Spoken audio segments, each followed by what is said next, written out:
Well, hello everybody, and thank you for tuning in. My name is Christopher Perry, and this is my lovely friend Ellie Dawson, and we're here to do a little interview. So please, Ellie, tell us a little bit about your background and how you got to here today. At school I studied graphic design and then I left and fine arts and then I left to go to Miami, did branding, and I loved that. The thing I like about branding is that you get to talk about people. You're trying to visually communicate a personality, whereas advertising you're trying to sell something, marketing you're trying to like build a community or share something, but branding you're just trying to express yourself, which for the my art feels I really liked that. I did some large format graphics there, and then 2020, and I was like, I just want stability, so I went to an architecture firm, worked there for 6 or something years, in the built environment, so branding within spaces and buildings, and apparently that's like a huge network. It's like a big deal. So I became part of the Society of Experiential Graphic Design, and I learned a lot there. And then last year, I started my own business, and that's what I've been doing since. That's awesome. Yeah, So, what I actually first want to talk about, and I'm glad you kind of left it out there, is how has architecture, as well as your dad's architecture, inspired your design? well, based on everybody's experience and how they've lived their lives and what's happened to them, they can experience the same space differently. Mm-hmm.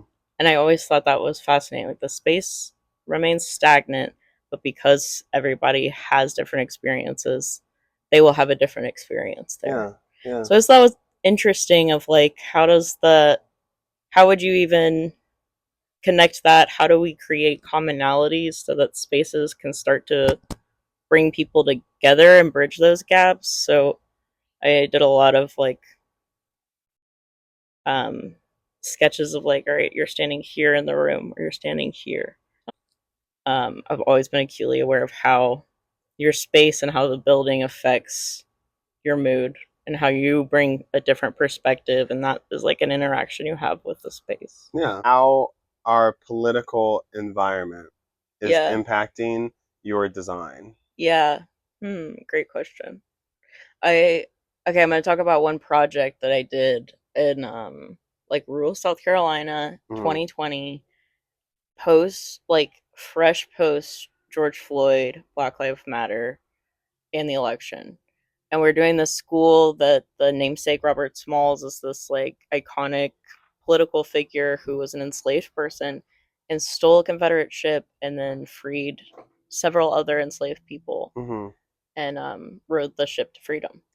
They, my architecture firm was hired to design the school, and then as like the visual storytellers or the experienced designers, they were like, so maybe we put a plaque or something to allude to the history, and we're like, we just can't, like, Yeah. we're missing it, and we're talking to kids. Mm-hmm. And then there's like a community piece of how this could be a community, something to bring people together in such a divisive time. Mm-hmm. And then you're also in the South where people completely whitewash history. It's Mm-hmm. very common to just ignore slavery altogether. Yeah.